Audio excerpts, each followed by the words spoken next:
Gràcies per venir a tots una vegada més a les xerrades que oferim al grup d'estudis. Gràcies per confiar en nosaltres. I el que jo us volia dir és que no és una casualitat que el tema que us proposem avui sigui la mancomunitat i la importància que va tenir el seu primer president, en Prat de la Riba. Per bé o per mal, els fets polítics ens acompanyen en la nostra vida quotidiana d'una manera determinant. Això no ens cansem de dir-ho. I ara que participem de les decisions polítiques, gràcies a la democràcia, hem d'estar més informats que mai de tot el que ha succeït al llarg dels anys al nostre país, on la vàrem encertar i on ens vàrem equivocar. Al grup d'estudis tenim una situació privilegiada per donar a conèixer la història del nostre país i la dels nostres estimats veïns. I no tindríem cap disculpa si no ho aprofitéssim, això. La ignorància i el desconeixement ens ha portat a perdre patrimoni arqueològic irrecuperable.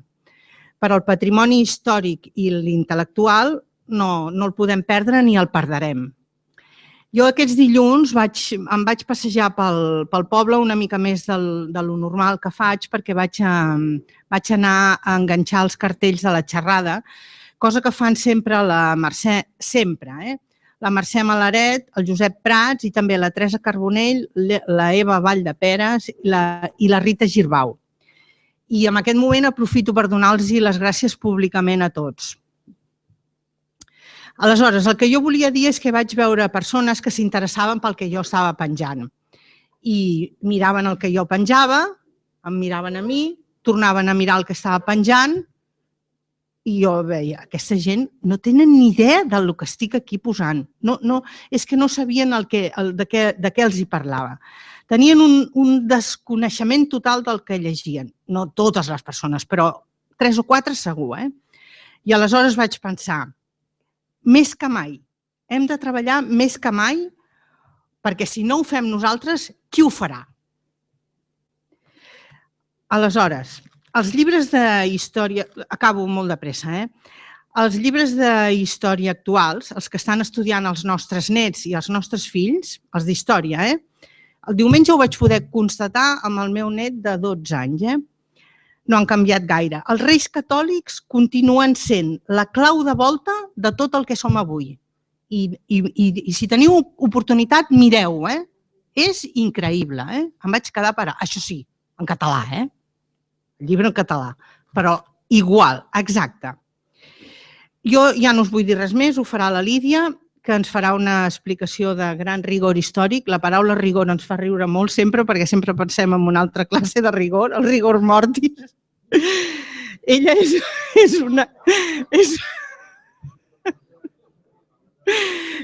una experta en el tema i la apassiona i ho fa molt bé. I a més us vaig a dir una altra cosa. La Lídia, encara que ella no s'ho cregui, és patrimoni d'Esplugues i patrimoni del grup d'estudis. Les dues coses. I amiga, A veure, dir-vos que el dijous dia 3 de març tenim un tema molt interessant, crec que us agradarà molt. Vindrà el Vicenç Lozano i ens parlarà del Vaticà. Després tenim altres conferències que, com diuen els joves, flipareu. La propera sortida és el 16 d'abril, anem a Torelló i visitarem el Museu de la Torneria. Que els que em veu criticar l'altre dia, vaig dir el Museu de la Fústia, que sapigueu que he fet els deures. Museu de la Torneria. Jo ja he acabat. La Lídia.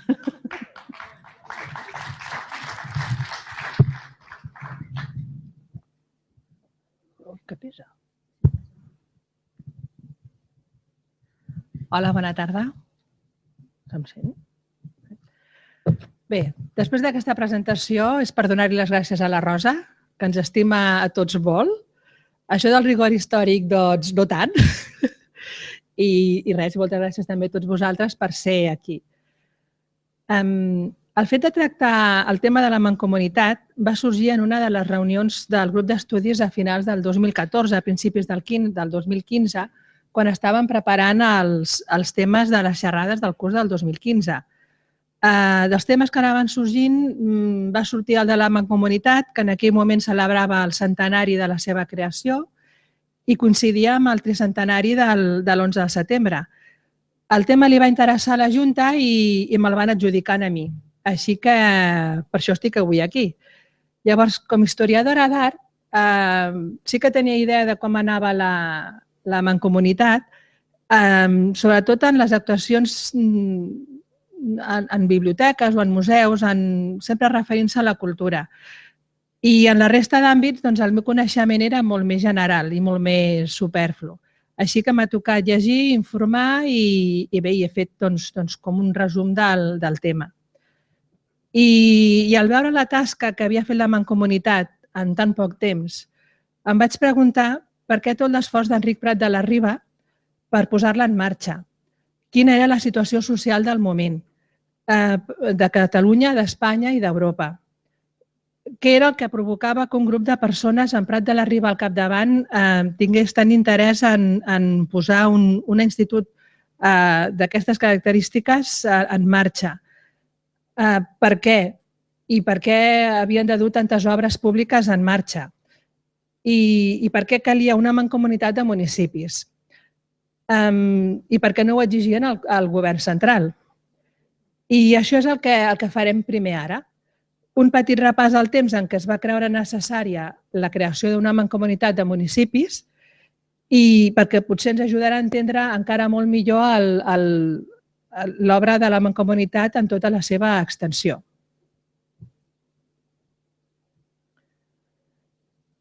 Prat de la Riba va ser escollit com primer president de la Mancomunitat el 6 d'abril de 1914 per 80 vots a favor, 6 abstencions i cap vot en contra. Dels diputats de les 4 diputacions catalanes. Però el 1908 la Mancomunitat ja estava pensada i projectada, encara que no va ser fins al 1911 quan la Diputació de Barcelona va presentar la iniciativa a les altres 3 diputacions catalanes que van acceptar i aprovar les bases de la Constitució al setembre de 1911. Prat de la Riba havia arribat a la presidència de la Diputació de Barcelona amb la victòria electoral de Solidaritat Catalana el 1907 i va començar el projecte d'una mancomunitat regional amb la que recuperar la unitat territorial trencada amb la divisió provincial de 1833. Enric Prat de la Riba i Sarrà va néixer a Castellterçol el 29 de novembre de 1970, 2 anys després que esclatés la Revolució La Gloriosa amb el general Prim al capdavant i que va acabar amb el regnat d'Isabel II, i aquest va ser un de tants successos bèl·lics a Espanya durant el segle XX. Durant el segle XIX. Hem de recordar que tot el segle XIX va ser molt convuls tant a Catalunya com a Espanya com a Europa. Espanya, al segle XIX, va començar amb la invasió napoleònica, l'abdicació del rei Carles IV en el seu fill Ferran VII i la imposició de Napoleó del seu germà com rei d'Espanya amb el nom de Josep I. El territori espanyol que no es va sotmetre a Napoleó va proclamar a Ferran VII com rei d'Espanya i durant les revoltes populars es van crear juntes locals i regionals de defensa, amb l'objectiu de defensar-se de la invasió francesa i omplir el buit de poder, ja que no reconeixien la figura de Josep I. Aquestes juntes estaven compostes per militars, representants de l'alt clergat, funcionaris i professors, tots ells conservadors. Al setembre atorgaren la direcció general a la Junta Suprema Central, que va ser la que va convocar la celebració de Corts Extraordinàries i Constituents. Trencant amb el protocol tradicional, doncs només el rei tenia la potestat de convocar-les i presidir-les. Les Corts o Assemblea Constituent es van reunir al setembre de 1810 a San Fernando, abans Isla de León, i traslladades després a Cadis, que van estar-se fins al 1814. Les Corts de Cadis legislaren obsessionades per evitar la desintegració del territori del regne, que en gran part estava ocupat per les tropes napoleòniques. Un motiu era per una voluntat continuista amb el centralisme de la monarquia absoluta. Un altre, per controlar les juntes regionals que canalitzaven la lluita contra l'exèrcit ocupant francès i que topaven amb els caps militars espanyols. També volien controlar les tendències independentistes americanes i, a més, tenien la voluntat d'imposar el model departamental francès del 1795, més centralista encara que el que Napoleó va voler imposar col·locant al poder el seu germà Josep. I amb la Constitució de Cadis es van crear les diputacions provincials, amb competències únicament administratives o de distribució econòmica. En part, l'uniformisme centralista s'explica perquè la nació política no era una nació cultural. Com diria més tard l'andalús Antonio Galiano, l'any 1835 davant les Corts de l'Estatut Reial, uno de los objetivos principales es hacer de la nación española una nación, que no lo es ni lo ha sido hasta ahora.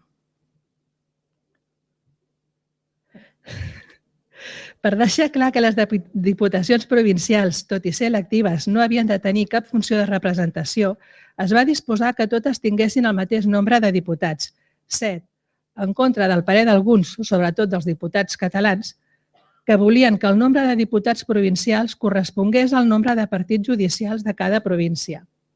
Es va dissenyar una divisió abstracta entre competències polítiques atribuïdes exclusivament al delegat del govern i competències administratives o econòmiques atribuïdes a la Diputació Provincial. Però, de fet, el que es volia era que les diputacions tinguessin una funció política, incorporar els ajuntaments al nou règim liberal i fer d'enllaç entre el poder central amb les Corts d'una banda i els municipis de l'altra. La primera diputació provincial que es va constituir va ser la de Catalunya, i abans que fossin reglamentades, el capità general de Catalunya, Lluís de Lacy, que ocupava el càrrec des de 1811, es va fer també amb el càrrec de la nova Diputació i va dissoldre la Junta Superior del Principat de Catalunya, amb la que havia tingut conflictes. Tot i la contradicció que Lacy ostentés el poder civil i militar alhora, les Corts ho acceptaren contentes de poder desempallegar-se de la Junta Superior de Catalunya. Però els problemes no desaparegueren. La població del Principat havia de pagar sola la guerra, ja que l'ajuda del poder central era insuficient. Va rebre entre 1809 i 1811 42 milions de rals i el cost pujava fins al 1812 112 milions de rals, sense tenir en compte el cost de les desfetes de l'exèrcit francès en territori català. Les diputacions van néixer per estar subordinades al poder central, però la desfeta napoleònica a Europa i a la península amb la retirada de les tropes franceses i la restauració de l'absolutisme monàrquic amb Ferran VII van impedir la implantació de les 3 diputacions projectades per les Corts i també van anul·lar l'annexió de Catalunya a França decretada per Napoleó el 1812 amb la divisió en 4 províncies. Catalunya tornava a ser governada per un capità general i un intendent amb els 12 corregidors com a delegats seus, igual que fins al 1808. Més tard, amb la fallida financera de la monarquia absoluta, el progrés de la insurrecció de molts virregnats americans i el pronunciament de Rego portaren el 1820 a Ferran VII a l'acceptació de la Constitució de Cadis, iniciant-se el període conegut com el Trienni Liberal. La Diputació Catalana del 1814 va ser restablerta i pel gener de 1822 les Corts van aprovar la nova divisió de Catalunya en 4 províncies. Amb l'ajuda de les tropes franceses comandades pel duc d'Angulema, conegudes com els 100 fills de Sant Lluís, Ferran VII va acabar amb el trienni liberal i Espanya va retornar a la monarquia absoluta. Però el rei no es va atrevir a anul·lar tots els canvis. Havia perdut la major part de les colònies, a excepció de Cuba, Puerto Rico i les Filipines, i s'havia produït l'aixecament dels malcontents a Catalunya. Fins al 1832, un any abans de la mort del monarca, Catalunya va haver de patir la tirania del capital general al comte d'Espanya. Així arribem a 1833, que amb la mort de Ferran VII esclata la Primera Guerra Carlista, del 1833 al 1840, que durà 7 anys, coincidint amb la regència de Maria Cristina de Borbón-Sicílies. Poc després de la mort de Ferran VII, es va firmar el decret que dividia Espanya en 49 províncies i Catalunya en les 4 actuals. Però a l'estiu de 1835 va esclatar la revolta popular davant el col·lapse financer de l'Estat i les victòries carlines. El Principat havia de pagar tot sol la guerra civil sense ajut de Madrid, d'on només arribaven decrets, normes i ordres. Es va produir la quema de convents a diferents poblacions catalanes. Es va destruir la fàbrica Bonaplata i es va assassinar el general Bassa. La situació bèl·lica anterior no havia permès restablir les diputacions i Mendizábal creia que una manera de neutralitzar les juntes era crear les diputacions i que fossin controlades per governadors civils nomenats pel govern central. Es continuava així amb la intenció de descatalanitzar el territori, que s'havia iniciat amb Felip V el 1714, i el nou capità Espoz i Mina, només arribar a Barcelona, va dissoldre la Junta, però de seguida va haver de crear-ne una altra amb 2 representants de cada província per poder controlar els desordres i cobrar els tributs per sostenir la guerra civil. Durant el regnat d'Isabel II, que va arribar fins al 1868, van continuar els intents de reformes de distribució territorial i control de les diputacions i ajuntaments, que juntament amb l'uniformisme iniciat amb les monarquies absolutes va provocar tot tipus de tensions i revoltes, com la de 1842 a Barcelona, i que Espartero va decidir ofegar a canonades des del castell de Montjuïc. La Revolució la Gloriosa, amb tot tipus de...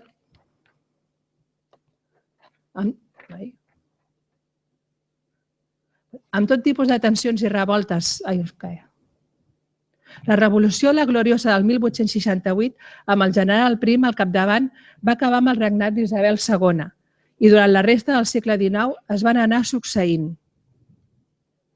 El sexenni democràtic o revolucionari amb Amadeu de Savoia, la Tercera Guerra Carlina, la República Republicana i l'intent de Catalunya de crear un estat català dins d'una república federal espanyola, la dictadura del general Francisco Serrano, el cop d'estat d'Arsenio Martínez Campos Antón, que va provocar el retorn de la monarquia borbònica proclamant rei Alfons XII, fill d'Isabel II, iniciant l'època de la restauració. En el cas d'Espanya és la restauració dels Borbons. Quan es parla de restauració d'Europa, referint-se a Europa, és la restauració de la monarquia absoluta. I la restauració de la monarquia absoluta es va produir en Europa quan Napoleó va ser vençut per les tropes, pels exèrcits europeus. Continuem amb la regència de Maria Cristina d'Àustria i el regnat d'Alfons III fins ben entrat al segle XX. Amb tots els canvis de govern es va anar intentant reformes en la divisió territorial. Moltes van quedar en projectes, però el signe sempre era el mateix: la repressió dels ajuntaments i la implantació de l'uniformisme. El 1876, amb l'última desfeta carlina, la restauració va abolir les diputacions forals. Tot i així, les basques i la navarresa van conservar més atribucions que la resta i a partir de 1878, amb els concerts de tributs amb l'Estat, van obtenir una important autonomia econòmico-administrativa. El 1897, l'Organització del Foment del Treball Nacional li va demanar a la Diputació de Barcelona que concertés amb el govern de l'Estat el cobrament directe dels impostos establint la quantitat anual a liquidar, com feien Navarra i Biscaia. Però no va ser fins 2 anys més tard, aprofitant la desfeta colonial, la pèrdua de Cuba, Puerto Rico i les Filipines, i l'arribada de Polavieja i Duran i Bas al govern de Francisco Silvela, que la Diputació va fer la proposta al govern, però justament la recàrrega de la contribució industrial i comercial a Catalunya per eixugar l'enorme dèficit de la guerra colonial va provocar el tancament de caixes dels botiguers barcelonins i la vaga dels contribuents que posà fi al darrer intent regionalista de millorar la situació de Catalunya. Els pressupostos de les diputacions provincials depenien del contingut provincial, és a dir, sobre els recàrrecs directes de les diputacions repartien entre els municipis segons la riquesa calculada de cadascun, però a causa del frau i la manca d'un cadastre estatal, la recaptació era molt inferior.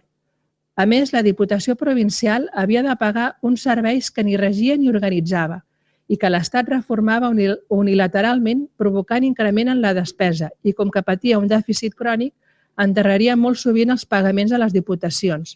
I a això cal afegir que l'Estat carregava a la hisenda provincial amb nous serveis que havia de gestionar i posar en marxa la Diputació Provincial i pels quals l'Estat no aportava cap augment de pressupost. I més o menys en aquesta situació arribem als últims 20 anys del segle XIX, quan els ideals literaris i filosòfics de la Renaixença i del Romanticisme comencen a evolucionar cap a un sentiment del catalanisme més pràctic, cap a la voluntat de recuperació de les llibertats del poble en tots els àmbits, en la distribució territorial, en el propi govern, en les inversions en sanitat, en estructures viàries, en la modernització de la indústria, és a dir, en tot. I aquest és el temps d'Enric Prat de la Riba. Com ja he dit abans, Prat de la Riba va néixer el 29 de novembre de 1870 a Castellterçol, a la Casa Pairal de Campedrós, que actualment és Casa Museu Prat de la Riba, de família benestant, de patrimoni agrari i amb uns orígens que es remunten al segle XV. Va créixer en un entorn conservador, catòlic i tradicional. Era el cinquè de 7 germans. El pare era liberal de Sagasta i el germà gran, en canvi, es va allistar als carlins. I per això alguns diuen o creuen que si Prat de la Riba hagués nascut unes dècades abans, hauria estat un carlí convençut, però ell va néixer quan va néixer i va trobar el seu lloc en el catalanisme. Encara en edat escolar es converteix en l'hereu, en l'hereu familiar, i als 11 anys els pares el matriculen al Col·legi Franco-Espanyol Sant Miquel de Barcelona. Amb 17 anys ingressa al Centre Escolar Catalanista que s'havia creat un any abans i dins l'organització coincideix amb Narcís Verdaguer i Callís, Josep Puig i Cadafalch i Lluís Duran i Ventosa. Amb Enric Prat de la Riba van entrar al Centre Escolar Catalanista Joan Rovira i Agelet, Joan Garriga i Massó i Francesc Moragas i Barret, tots estudiants de dret. I fixeu-vos que menys el primer, tots eren molt joves. I el primer bastant també. Prat de la Riba tenia un tarannà molt pràctic i creia que per difondre les idees del catalanisme s'havien d'ocupar les càtedres d'institut i les de la universitat i anar conquerint parcel·les dins la societat des de les que impregnar l'ideari nacionalista a la població. Per ell, el separatisme era més un escull que una fita a assolir. El seu sentit pràctic el fa creure que Catalunya no podrà aconseguir sortir del marc espanyol en aquell moment i va apostar per aconseguir per Catalunya un semiestat dins l'estat espanyol per acabar sent finalment un estat. El 1890, amb 20 anys, Prat de la Riba és escollit president del Centre Escolar Catalanista i en l'acte inaugural del curs 1890-1891 llegeix el seu assaig La nació com a subjecte del dret natural. Va optar per la maduresa dels plantejaments i la seva coherència, fent una gran crítica al sistema liberal. El 1891 es constitueix la Unió Catalanista amb la intenció d'agrupar les dues entitats catalanistes, Lliga de Catalunya, de Domènech i Montaner, i Centre Escolar Catalanista de Prat de la Riba, en forma d'agrupació de diferents centres catalanistes repartits per tota la geografia del Principat. I amb la idea de proposar uns principis que servissin de suport al catalanisme, es va projectar la convocatòria d'una assemblea a Manresa, el 1892, per a la Constitució Regional Catalana, més conegudes com les Bases de Manresa, que per alguns han estat considerades com la primera formulació política del catalanisme, però per altres, com Josep Termes i Agustí Colomines, diuen que les bases s'han d'entendre com un final d'etapa, com una culminació en el camí d'organització del catalanisme. Josep Maria Hino de la Sarte classificava el catalanisme polític en 3 etapes. La primera, encapçalada per Valentí Almirall i Llòtzer, nascuda del fracàs de l'experiència federal del sexenni, i s'articulava com un moviment independent del federalisme espanyol a partir de la creació del Centre Català. La segona etapa es va articular al voltant de Lluís Domènech i Montaner, que dirigia la Lliga de Catalunya, una facció escindida del Centre Català, i promotor per la Unió Catalanista juntament amb Prat de la Riba i altres. La intenció d'Unió era elaborar uns principis polítics, econòmics i socials del catalanisme. Creien que la generació de la Renaixença, la dels Jocs Florals i de les glòries medievals, havia d'explicar quin era el seu projecte polític del futur de Catalunya. I a la tercera etapa, el catalanisme es construeix sobre la figura del Prat de la Riba, fundador d'un partit modern, la Lliga Regionalista, i formulador de la doctrina del nacionalisme polític català. Prat de la Riba va aglutinar al seu voltant tots els joves del Centre Escolar Catalanista i al llarg de la dècada dels 90 va tenir lloc un relleu generacional de gran importància pel catalanisme. Havia arribat el moment de donar contingut a les tesis i ideologies de la Renaixença i ampliar les propostes a tot el teixit social. Prat de la Riba va haver de marxar a Madrid per aconseguir el doctorat de dret, que en aquells moments només es podia fer a Madrid. A cap lloc més es podia fer els estudis universitaris de tercer grau. i al seu retorn al 1895 es va incorporar a la lluita catalanista. Aquest mateix any ja va ser admès al Col·legi d'Advocats, es va fer soci de l'Ateneu Barcelonès i s'incorporà a l'Acadèmia de Jurisprudència i Legislació. Juntament amb Pere Muntanyola va publicar el Compendi de la Doctrina Catalanista i va aprofitar la Revista Jurídica de Catalunya que editava l'Acadèmia de Jurisprudència per fer arribar el seu pensament a un públic més extens. I entre tot aquest públic hi havia els professionals que més tard haurien de suportar el pes de l'administració pública i acceptar i treballar per unes institucions catalanes.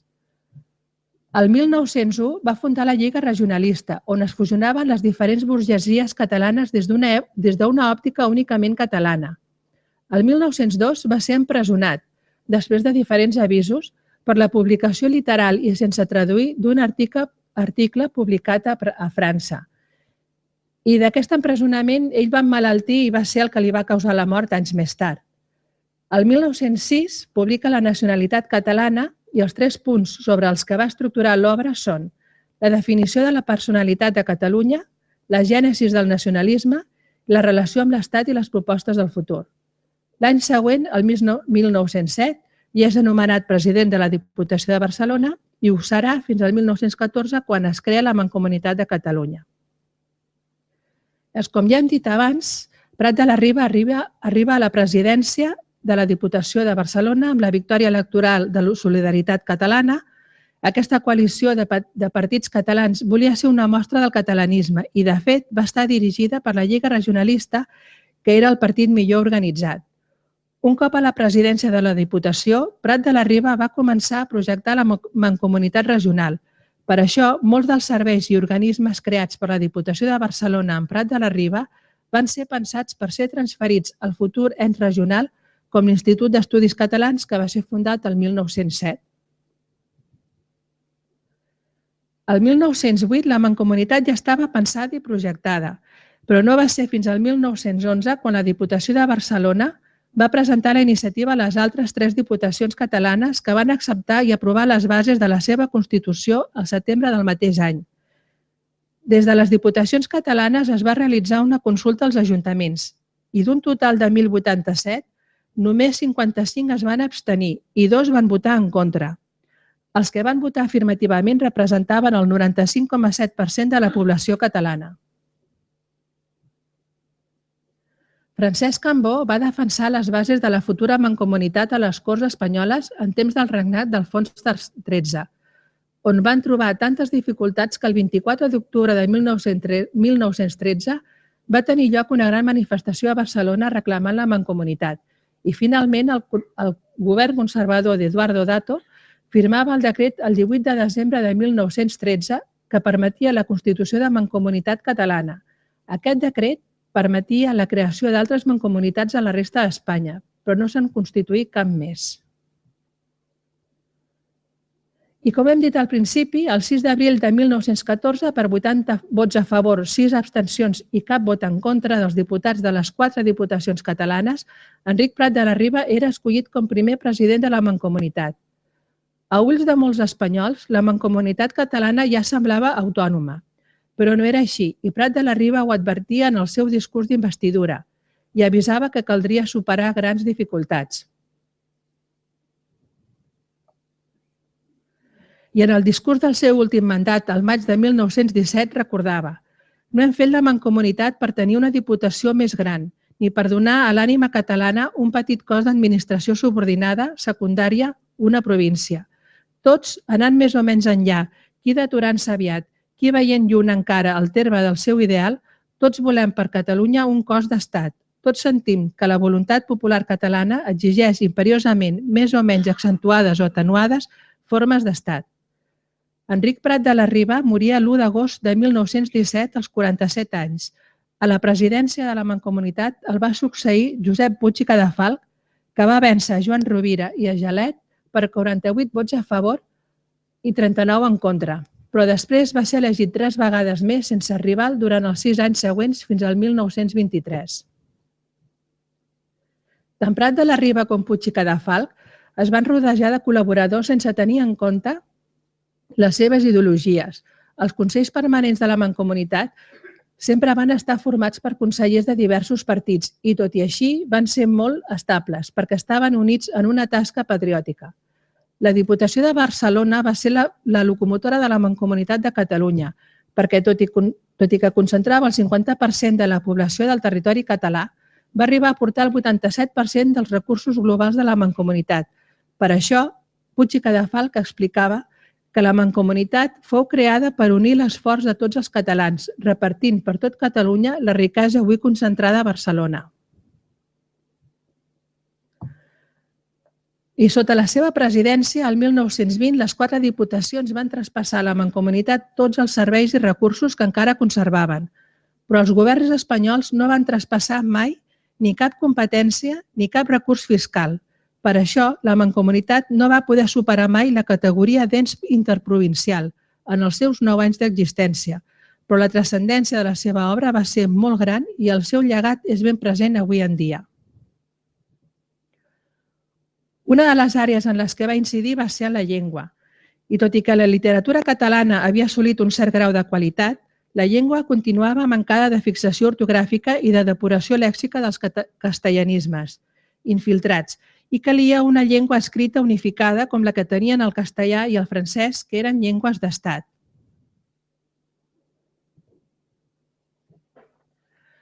A més, el català patia una gran disglòssia. Era l'idioma parlat utilitzat per la majoria d'habitants de Catalunya, però seguia exclòs de l'escola, de la universitat, de les publicacions científiques i de l'administració pública. La premsa en català tenia una tirada molt petita en comparació a tota la tirada dels diaris públics de Catalunya. Allà on es produeix disglòssia, el resultat final és la desaparició de la llengua materna parlada. I davant el perill d'extinció del català, l'Institut d'Estudis Catalans insistia en que tots els catalanoparlants adoptessin les normes ortogràfiques de 1913. La Mancomunitat assumí les normes ortogràfiques de 1913 i la resta de l'obra de Pompeu Fabra que calia per a completar-les, el Diccionari Ortogràfic i la Gramàtica de 1818. El català era l'única llengua que emprava la Mancomunitat en la redacció dels documents i de les seves publicacions i era la llengua de docència a les seves escoles tècniques i professionals. La tasca de normalització del català no va ser gens fàcil. D'una banda, hi havia l'hostilitat dels representants del nacionalisme espanyol que no volia que el castellà deixés de ser l'única llengua oficial a Catalunya. I per l'altra banda, va sorgir la resistència a la normativa de Pompeu Fabra d'altres lingüistes. Amb tot, el procés de normalització lingüística va avançar a poc i algunes corporacions com el Col·legi d'Advocats de Barcelona l'adopten el 1922 com a llengua oficial de la seva entitat. Però al setembre de 1923, la dictadura de Primo de Rivera prohibeix l'ús del català a les corporacions oficials i la normalització lingüística s'atura durant 6 anys, fins que la Generalitat Republicana del 1931 aprova la normativa que ja havia aprovat la Mancomunitat i amb l'Estatut de 1932 se li dona caràcter de cooficialitat i tothom adopta la normativa de Pompeu Fabra fins a arribar a la dictadura franquista en què el català ha sofert la minorització més dura de la seva història.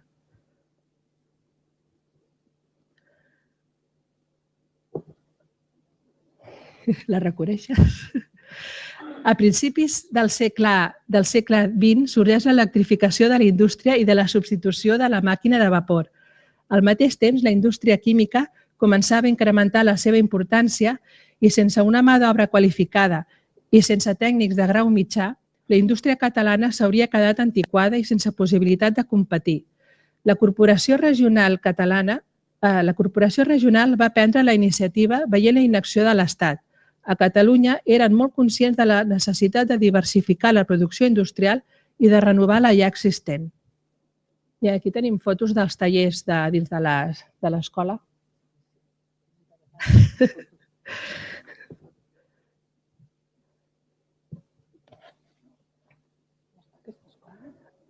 Igual, estava al costat. No ho sé, crec que no. La Mancomunitat també va actuar en la formació d'altres professions i es van crear altres centres per impulsar l'agricultura, l'artesanat, els coneixements en zootècnia o les relacions comercials entre empreses. En total es van crear 16 escoles professionals, que van arribar a sumar 2.077 alumnes, tots presencials, i comparat amb els 1.800 alumnes de les 5 facultats de la Universitat de Barcelona, ens dona una idea de la importància que van arribar a tenir.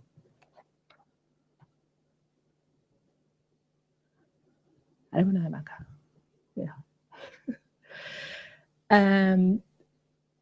Les pràctiques agràries i ramaderes estaven estancades en el temps i com que des del govern central no es promovia cap acció, la Mancomunitat va creure necessari transformar la producció agropecuària adaptant-la a un context industrial. Així que, a part dels ensenyaments impartits a l'Escola Superior d'Agricultura i els experiments a la granja a Caldes de Montbui, la Mancomunitat va dur a terme altres accions, com portar l'ensenyament agrícola i ramader al camp, organitzant 66 cursets. Va realitzar campanyes contra les plagues. Va convocar el primer concurs de tractors i la primera exposició agrícola a Lleida i a Raïmat el 1921.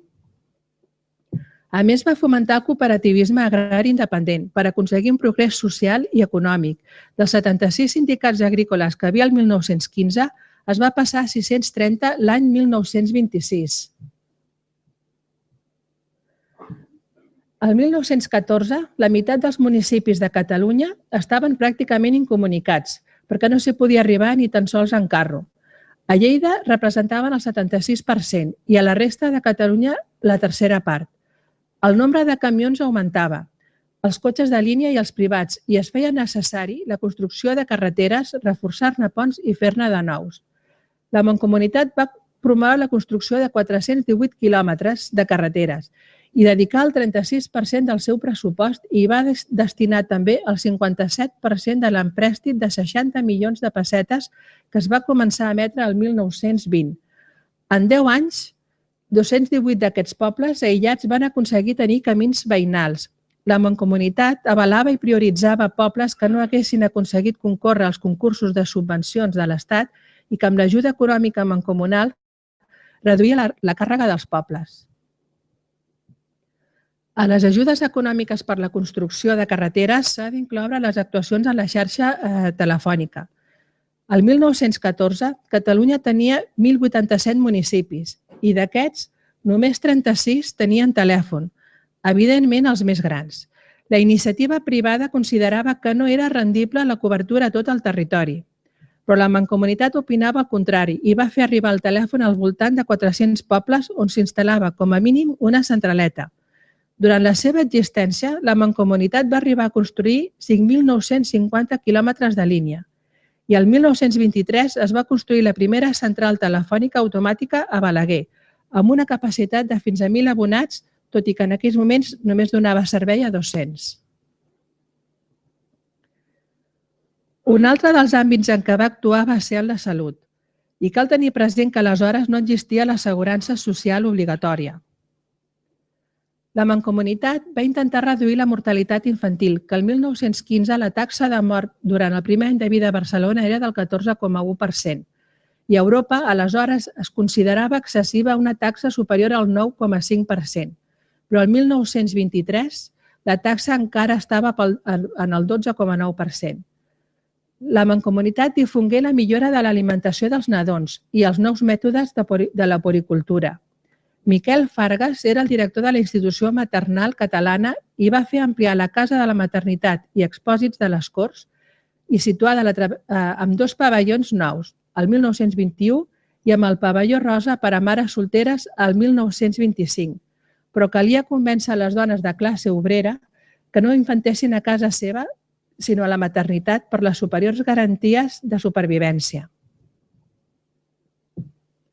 La Mancomunitat va fer una inspecció dels manicomis privats on la mateixa Mancomunitat mantenia els de menys pobres, perquè l'Estat no havia construït el manicomi regional al qual estava obligat per llei. En aquesta inspecció va constatar que tan sols es curaven el 5%, quan en altres països eren el 50%. L'atenció era massificada, antiquada, repressiva i indiferenciada.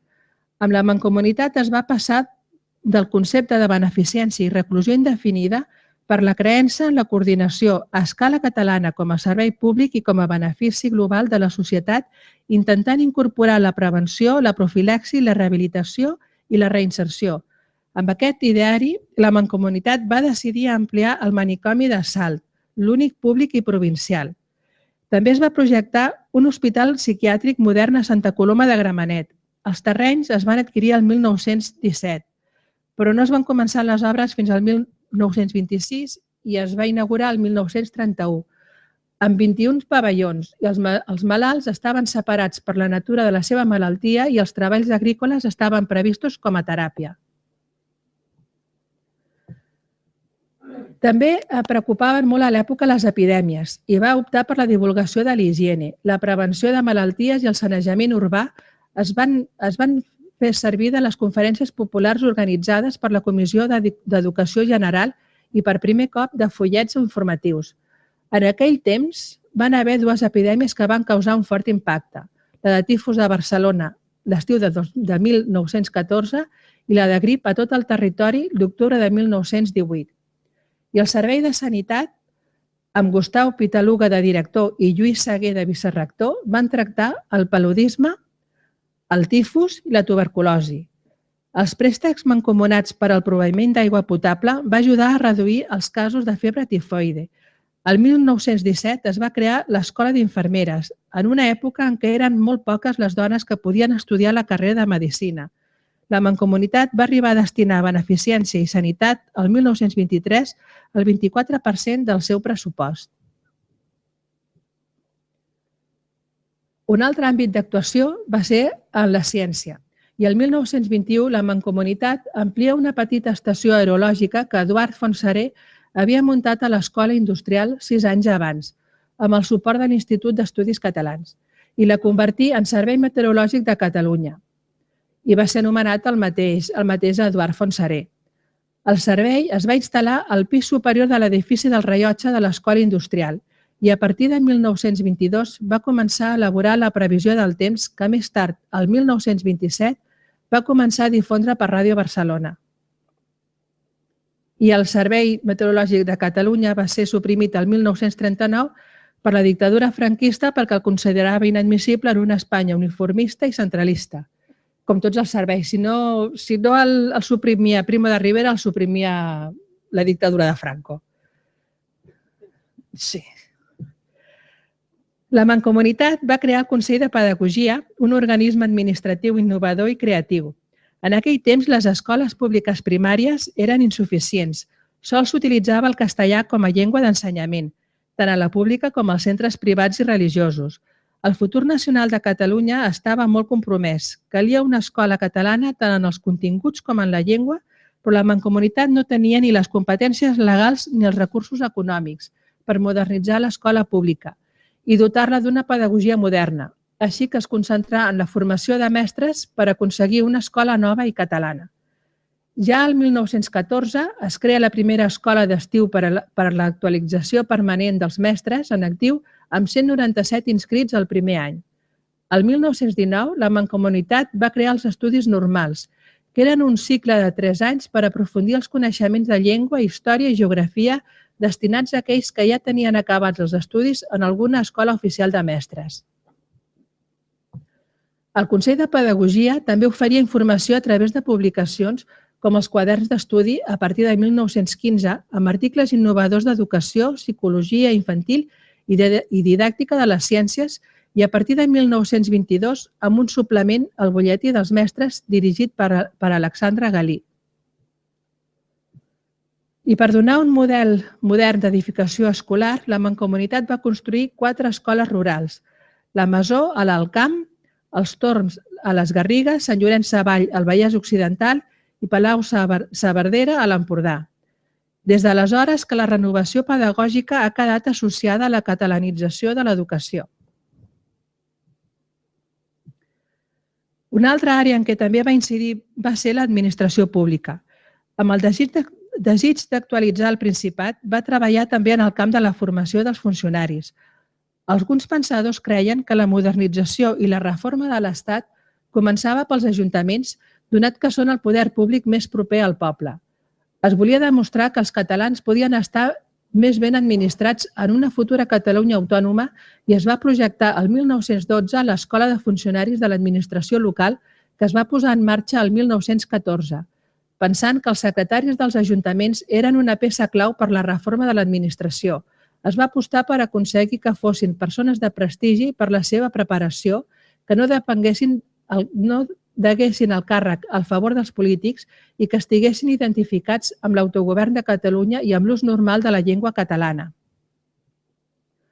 El 1914 tan sols existia una escola semblant a tota Europa, a Düsseldorf. A l'estat espanyol no en va haver cap fins al 1958 a Alcalá de Henares. El primer director va ser Isidre Lloret i el 1920 va canviar el nom de l'Escola d'Administració Pública. S'organitzaven cursos regulars durant l'any i l'estiu cursets pensats pel perfeccionament dels secretaris municipals en exercici. També organitzaven jornades d'estudi i de debat als mesos d'estiu per tractar problemes d'administració local. A l'Escola d'Administració Pública va ser clausurada per la dictadura de Primo de Rivera, va ser restablerta per la Generalitat Republicana i liquidada el 1939. L'hereva de l'Escola de Funcionaris de l'Administració Local de Catalunya és l'actual Escola d'Administració Pública de Catalunya i va celebrar el seu primer centenari l'any 2012. La tasca a les biblioteques és un dels temes més visibles avui de les actuacions de la Mancomunitat. Abans de 1914 no hi havia biblioteques públiques a Catalunya. La de la Universitat de Barcelona no tenia bibliografia recent i les millors, com les de l'Ateneu de Barcelona o del Centre de Lectura de Reus, era oberta només pels seus propis socis. Prat de la Riba volia estendre les biblioteques populars per tota la geografia catalana i connectades a un dipòsit central seguint el model anglosaxó. L'Institut d'Estudis de Catalunya va iniciar la seva biblioteca el 1907 i el 28 de maig de 1914, poc després de la creació de la Mancomunitat, s'obria al públic com Biblioteca Nacional de Catalunya amb Jordi Rubió i Balaguer com director. Va començar amb 25.000 títols i 47.000 volums fruit de donacions i adquisicions. 6 anys després ja tenia 76.000 títols i més de 100.000 volums. La biblioteca es trobava al mateix Palau de la Generalitat, al costat de la seu de l'Institut d'Estudis Catalans i s'entrava pel carrer del Bisbe. L'espai aviat va resultar insuficient i el 1931 es va decidir el seu trasllat a l'antic Hospital de la Santa Creu, mentre que l'Institut d'Estudis Catalans va passar al costat a la Casa de la Convalescència.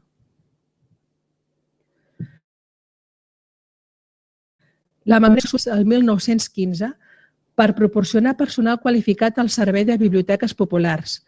Eugeni d'Ors va ser el primer director de l'Escola de Bibliotecàries. Es va reservar la preparació exclusivament a les dones perquè la seva presència a la universitat era escassament del 5,6% i en els estudis universitaris del 19%. Però també hi havia un motiu econòmic i jo crec que era el que va pesar més.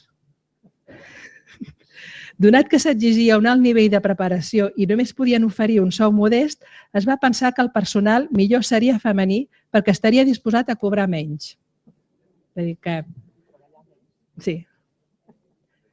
Que jo de la igualtat de gènere, res de res. No hem avançat gaire, segons què.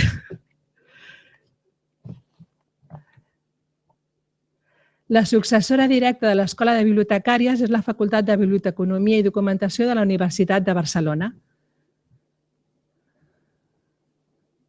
En temps de la Mancomunitat es van poder construir fins a 8 biblioteques populars, vinculades amb la Biblioteca de Catalunya a efectes de préstecs i adquisicions.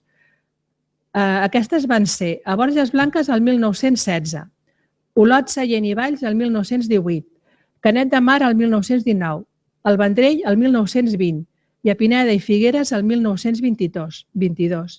I es van començar les de Vic el 1918, la de Badalona el 1919 i Terrassa el 1920. Totes 11 eren de fora de Barcelona. I cal dir que les biblioteques populars que tenim avui, que superen les 450 a tot Catalunya, tenien en aquell moment també secció infantil i servien de sala de conferències. Moltes d'elles, les que tenim avui en dia, moltes d'elles estan a poblacions que no són capital de comarca i tots els barris de Barcelona en tenen una. L'Institut d'Estudis Catalans, que va ser creat abans de la Mancomunitat de Catalunya i justament perquè servís a la pròpia Mancomunitat de Catalunya, es mantenia en contacte amb el món intel·lectual i científic. I l'Institut havia estat ampliat el 1911 per servir a la futura Mancomunitat. Estava estructurat en 3 seccions: la històrica, arqueològica, la filològica i la de ciències. I a part d'assessorar la Mancomunitat i fer el seguiment de diversos serveis creats per aquesta, també es dedicava a fer recerca, a les publicacions científiques i a establir la normativa lingüística. Des de bon començament va iniciar les relacions d'intercanvi amb 115 entitats acadèmiques exteriors. El 1923 va ingressar a la Unió Acadèmica Internacional, fundada a Brussel·les el 1919. L'elecció d'eminents científics europeus com a membres de l'Institut ajudava a internacionalitzar l'alta cultura catalana i assegurar-ne la pròpia continuació de l'entitat. Ja a partir de 1915 es van promoure els cursos monogràfics d'alts estudis i d'intercanvi, organitzant conferències per a un públic especialitzat en conferenciants de gran renom internacional, com el matemàtic i filòsof Bertrand Russell o Albert Einstein, entre altres. Amb els cursos monogràfics d'alts estudis i d'intercanvi, que eren diferents cada vegada, i els estudis universitaris catalans, dret civil català, literatura catalana i història de Catalunya, i que eren permanents cada any, es volia suplir la mancança que havia a Catalunya d'un tercer cicle universitari, ja que tan sols la Universitat de Madrid concedia el títol de doctor i impartia exclusivament els cursos previs al doctorat. La Mancomunitat volia oferir una formació de gran prestigi destinada a la recerca encara que no tingués validesa acadèmica oficial. Ja abans de la creació de la Mancomunitat, en tot el territori català existia una altra activitat associacionista transversal i pluralista, amb ateneus, corals, centres excursionistes, societats científiques i clubs esportius que reforçaven l'ascens del catalanisme polític. La Mancomunitat no volia substituir el treball de la societat civil, sinó que n'esperava la col·laboració i poder coordinar-la per potenciar-la. I va crear el 1918 la Comissió d'Educació General amb la finalitat de divulgar la higiene, la sanitat preventiva, el civisme, la història i la cultura catalanes. La col·laboració entre la Mancomunitat i les entitats culturals va fer possible la promoció d'educació musical a través de la Germanor d'Orfeons de Catalunya, composta per 82 entitats, campanyes contra les mosques i en favor dels ocells amics, suports a concerts públics, campanyes per la millora de l'hostal català, un total de 203 conferències populars en 76 poblacions, gairebé totes fora de Barcelona, sobre higiene, sanitat moral, folklore o història de Catalunya. Es considera que l'excursionisme va ser el primer esport en base popular a Catalunya. Va sorgir en els últims decennis del segle XIX i molt vinculat al catalanisme. Aquesta identificació entre l'esport i el desenvolupament cultural i econòmic va fer que es considerés l'esport com sinònim de modernitat europea i esperit liberal en contrast amb l'endarreriment hispànic. La Mancomunitat va voler intensificar la identificació entre esport, catalanisme i modernitat, creant el primer organisme públic a la península per coordinar i promoure l'esport, la Ponència d'Educació Física i Esport, secció del Consell de Pedagogia. També va crear un cens d'entitats esportives a Catalunya i difongué l'educació física a les escoles.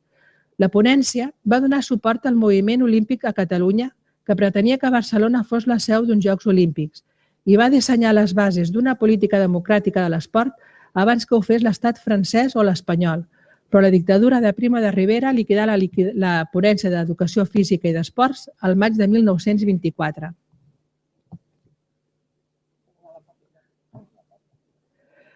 El 1913 es va crear l'Escola Catalana d'Art Dramàtic. Adrià Gual en va ser el fundador i director. Durant el segle XIX, el teatre havia representat un paper important durant la Renaixença, però a principis del segle XX el teatre va entrar en un període de crisi i es volia actualitzar l'escena catalana en tots els aspectes.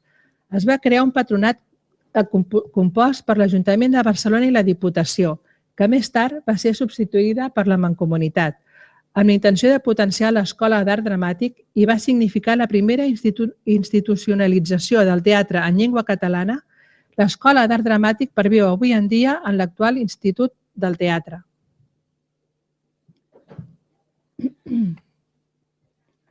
La Mancomunitat no va deixar d'aspirar a l'autonomia política i un cop acabada la Primera Guerra Mundial el 1918 va semblar un bon moment. El president Wilson avalava el dret d'autodeterminació nacional i semblava ser el moment d'independència de Finlàndia, Estònia, Letònia, Lituània, Polònia, Txecoslovàquia, Hongria i es preveia la d'Irlanda. Però les potències aliades vencedores es van desentendre de la reivindicació catalana. Després de redactar unes bases amb el suport del plebiscit municipal i de diferents intents de demanda al Congrés, la Mancomunitat va creure que l'autonomia no semblava possible amb la monarquia i que tan sols s'aconseguiria amb una república, fet que no va arribar fins al 1931, després de 6 anys de dictadura militar espanyola ultracentralista.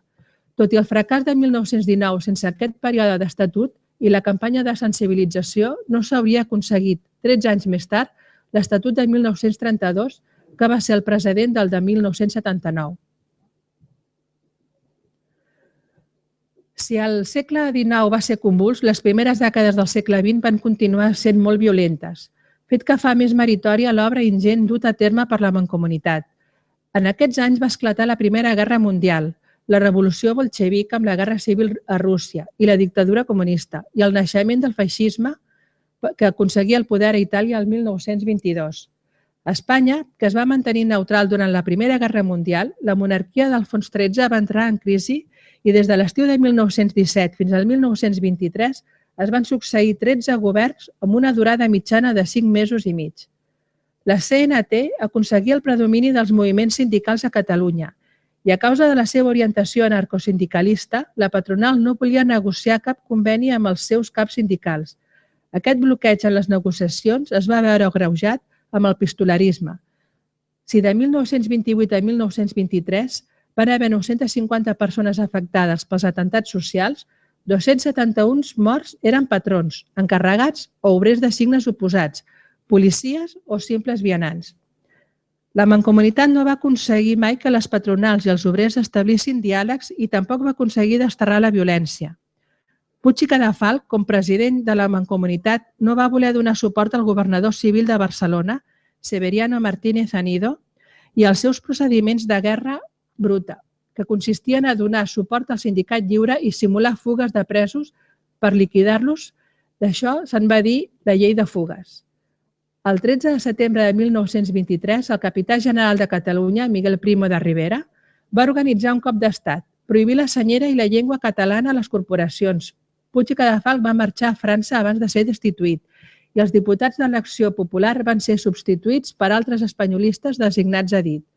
La dictadura de Primo de Rivera va liquidar la Mancomunitat el 1925 i Catalunya va retornar a la fragmentació provincial anterior, encara que 8 anys més tard la Generalitat Republicana reprengué l'obra iniciada per la Mancomunitat fins l'arribada de la dictadura franquista. La Mancomunitat no va rebre mai traspassos de l'Estat i els seus principals sempre van ser les liquidacions directes de les 4 diputacions i la recaptació d'impostos directes i indirectes dels ajuntaments que liquidaven a les diputacions provincials i a partir de 1920 a la Mancomunitat. Com que era insuficient, va haver de recórrer a l'emprèstit públic per realitzar la seva obra, de la mateixa manera com feien l'Estat i corporacions públiques com alguns ajuntaments, però en major proporció. El 1915, el pressupost de la Mancomunitat era de 4.300 milions de pessetes. L'exercici de 1919 a 1920 va arribar a un pressupost de 10.100.000. I quan les 4 diputacions van liquidar els impostos directament a la Mancomunitat, a partir de 1920, els recursos van augmentar a 27.200.000 pessetes. Aquell exercici, els 40 milions en l'exercici de 1923 a 1924. Cal tenir com referència que el 1915 el pressupost de la ciutat de Barcelona era de 62 milions de pessetes. Però el creixement dels pressupostos de la Mancomunitat no va arribar mai a compensar els efectes de la inflació durant els anys de la Primera Guerra Mundial, que va comportar una pèrdua del poder adquisitiu de la moneda i un alt encariment de les obres públiques. El gran endeutament de la Mancomunitat mai va ser temerari, però la solvència a mitjà termini estava lligada a la negativa de l'Estat a traspassar-li recursos fiscals. Sense ells, tard o d'hora, la Mancomunitat havia de deixar d'emetre deute i la seva acció paralitzada. L'emissió de deute de la Mancomunitat li va portar els primers anys un 32% dels ingressos i entre 1920 i 1924 un 19,6%. Els interessos màxims que va arribar a pagar no van passar del 14% durant l'última època, mentre que l'estat espanyol dedicava el 22% a pagar els interessos i l'amortització del seu deute públic. La despesa ordinària de la Mancomunitat de tot l'any 1922 equivalia al que l'estat espanyol gastava a la zona del protectorat del Marroc en 3 dies en el conflicte bèl·lic que va durar fins al 1927. Les dificultats econòmiques es van agreujar a partir de 1923, quan va perdre el crèdit pel dubte de la seva continuïtat durant la dictadura de Primo de Rivera. També confirmat l'any 1925, quan la dictadura va liquidar la corporació regional i es tornava a la distribució provincial. Tot i que els enemics de la Mancomunitat catalana van voler justificar la seva desaparició per una crisi econòmica que ells mateixos havien provocat, el fet és que l'administració de la Mancomunitat va ser honesta i austera. L'endeutament mai va ser forassenyat i va saber mobilitzar recursos privats pels seus programes públics. I això que he explicat és només un petit resum del moment, del personatge i de l'entitat. Aquests són els llibres que jo he consultat i on he extret més informació. Realment són molt interessants els discursos pronunciats en els diferents actes i que en alguns paràgrafs semblen molt actuals, així com algunes situacions que semblen molt paral·leles al nostre temps. Si algú està molt interessat en el tema, sobretot els d'Albert Balcells són els més idonis per aprendre'n molt. I això és tot.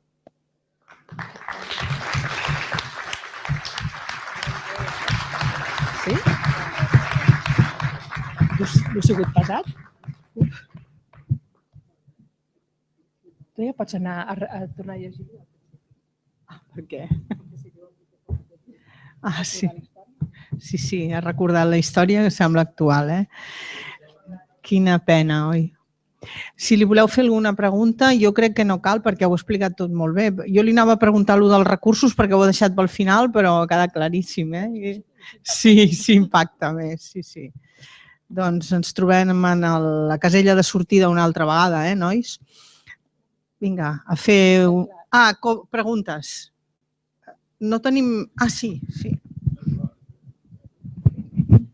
Espera, que et porto el micro.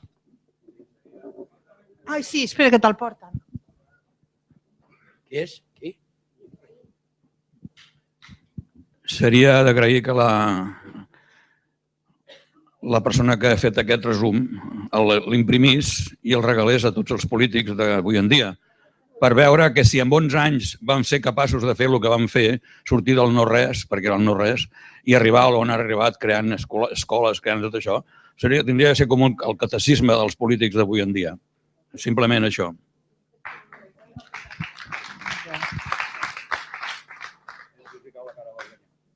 Però si no entenen...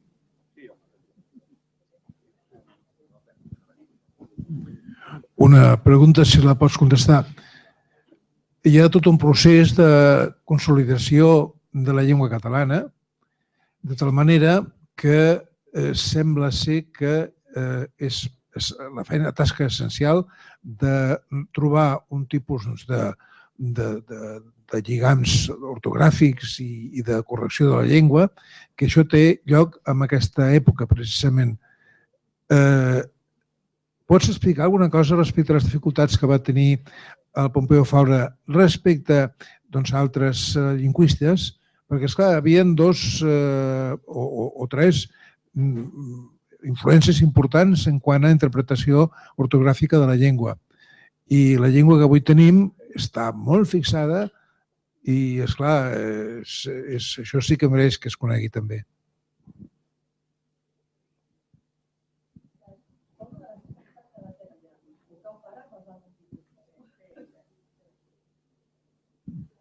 Contestes o continua? No, tu portes a petit Home, jo no he profunditzat en el tema, la veritat, però pel que sempre he sentit, la qüestió era si a Pompeu Fabra l'acceptaven o no. I al final es va acabar imposant el que Pompeu Fabra va decidir. I la problemàtica, per això va trigar temps en tirar endavant la normalització de les regles d'ortografia, perquè hi havia els altres lingüistes que estaven en contra. Fins que al final els diferents gens, la mancomunitat pròpia en si, va utilitzar la de Pompeu Fabra, perquè l'havien començat, suposo que des del mateix Institut d'Estudis Catalans. Però tampoc no és que hagi aprofunditzat en el tema. Segurament en saps més tu que no pas jo.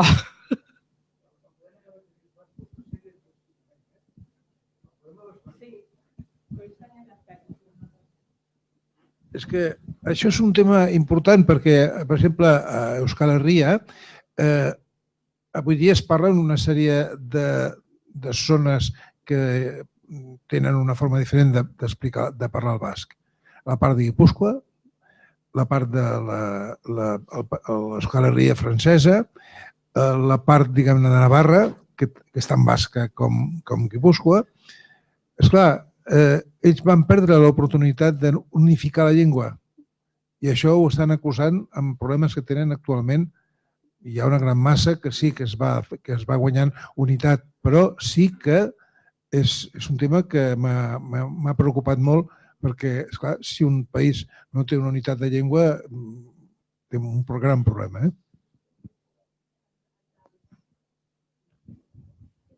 Sí, però toca fer el mateix. En els llibres, quan surten extractes dels discursos que anaven dient segons el fet que feia, el que celebraven, sembla que tots siguin faltes perquè cadascú tirava per una banda fins que es va unificar. Llegint la història escrita en el mateix moment, com ho escrivien en el mateix moment, te n'adones d'aquesta guerra que va haver entre escriure d'una manera o d'una altra. Si no hem acabat de perdre del tot la parla catalana, justament ha sigut perquè la mancomunitat es hauria posar molt forta en què hi haguessin unes normes i aquelles normes, no 3 o 4 alhora. A part de tot el que hem hagut de patir de prohibicions, segurament que ens hem salvat per tenir, encara que fos molt recent, per tenir una norma molt estricta. Crec jo. Sí, només una pregunta. Moltes gràcies per la conferència. És sorprenent la capacitat que van tenir d'interaccionar amb l'exterior, no? Sobretot a Espanya, que és un país que tradicionalment ha viscut no d'esquenes a Europa, d'esquenes al món. Així ens ha anat. Però és sorprenent la visió que van tenir de muntar primer l'Institut d'Estudis Catalans, de formar-se, de mirar les tendències del món i després intentar assolir el repte que s'havien plantejat. Quants anys de decalatge hi va haver de preparació? Vull dir, tu creus que va ser una preparació tan ben pensada o va ser una cosa més improvisada? I això ens ho marcaria quants anys de pre-mancomunitat a nivell intel·lectual, de preparació escolàstica, no escolàstica, sinó preparació intel·lectual i de coneixements va haver-hi. I quan va ser el nombre màxim d'especialistes que va haver a l'institut? No sé si tens aquesta evolució. Gràcies. Però és que el Prat de la Riba era pràctic, era molt pràctic. Llavors, amb el que hi havia va intentar fer el màxim. Llavors, com que ella ho tenia en el cap, tenia 17 anys i entrava dintre d'un centre escolar catalanista. Llavors, com que ell ho tenia en el cap, ell va anar preparant tot el terreny. Quan va entrar a l'Ateneu Barcelonès no era catalanista, però amb ell van entrar uns quants, es van anar distribuint per les diferents seccions i van anar parlant i implantant l'ideari catalanista. Llavors, no és una feina que ell fes ni el 1907. Quan ell ja amb 17 anys, ell ja va anar planificant i tots els escrits que anava fent, tots els llibres o els articles que anava escrivint, sempre anaven amb un mateix ideari. Llavors, com que era tan pràctic, del que hi havia en va saber treure molt profit. Llavors, a part d'això, la societat catalana sempre mirava a Europa. Durant el segle XIX ja mirava a Europa. En els artistes, en els intel·lectuals, en els escriptors, miraven a Europa. Llavors, quan Puigdomènech i Muntaner se'n van per a Europa a veure què s'està fent, no miren només l'art o com construeixen, miren què pensen, com es distribueixen, com Però tant ell com... Sí. Quan Ramon Casas, quan Santiago Rossinyol se'n van a París, no van només a pintar quadres, s'imbueixen de la societat i del pensament. D'una manera o d'una altra, Catalunya sempre va mirar cap a Europa i va seguir el seu exemple. Doncs res més. Ens veiem el mes que ve.